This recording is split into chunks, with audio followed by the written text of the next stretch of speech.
Steve Kerr arriving at the podium. What were the conversations in the fourth quarter when the second unit starts bringing it back? When to bring your main guys in, and then why did you decide? Yeah, I mean, with about 5 minutes left, I think we cut it to 14 or so, and I kind of looked at the other coaches. I looked at Steph, and we just decided, if it gets manageable and possible, then let's do it. And felt like we had a shot with, 3.5 minutes left when we put Steph and Wiggs and Clay in. And I also felt like the group that had played that great run in the fourth quarter, maybe he was getting a little tired there. And so just made the decision to see if we could pull off a miracle. But it wasn't meant to be. Dallas was great tonight. They deserved to win. They executed. They played with more force.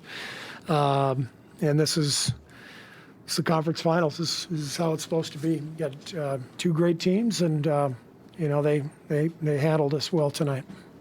Steve, how did you address the team on such an emotional night and get them ready before the game?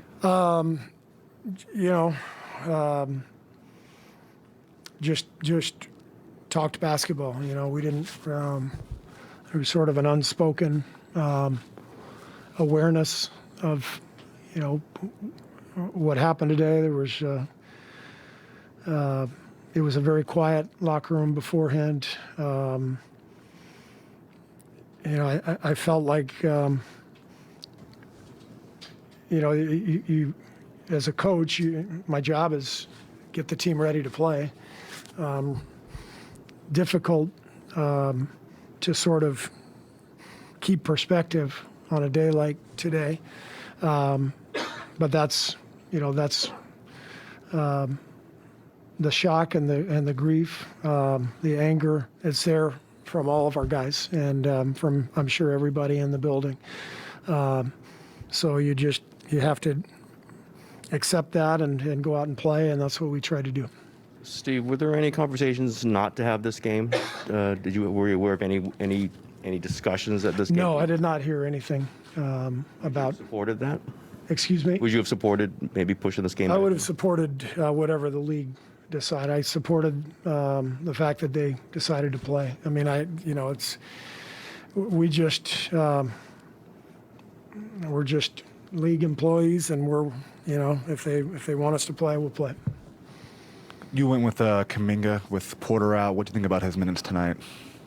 I'm sorry? You went with Jonathan Kuminga with Porter out tonight. What do you think about his minutes tonight? Yeah, JK did a good job. He was part of that group in the fourth quarter that really battled back and gave us a sliver of a chance. And he played with some force and got to the line and did some good things for us.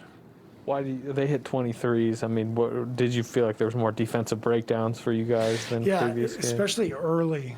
We had some breakdowns early, and I think they had 7 corner threes in the first quarter. Maybe it was first half, but they had a bunch of corner threes. There was a breakdown in transition after a made basket.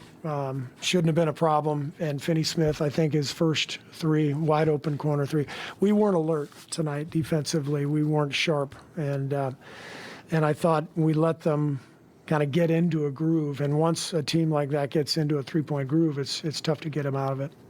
What did you think those young guys did in the fourth quarter? What did you like about what happened there? I like the ball movement. I thought overall tonight the ball did not move well enough, way too much dribbling. And I thought that group came out and did a better job moving the ball, and we got some easy buckets.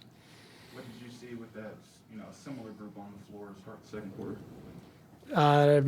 Too much dribbling, yeah, and porous defense, so bad combination.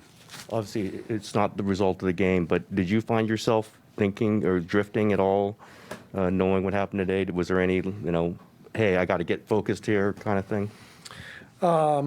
Yeah, sure. Especially before the game, before it started, I think we all felt the anger, the frustration. I know I expressed it to you guys.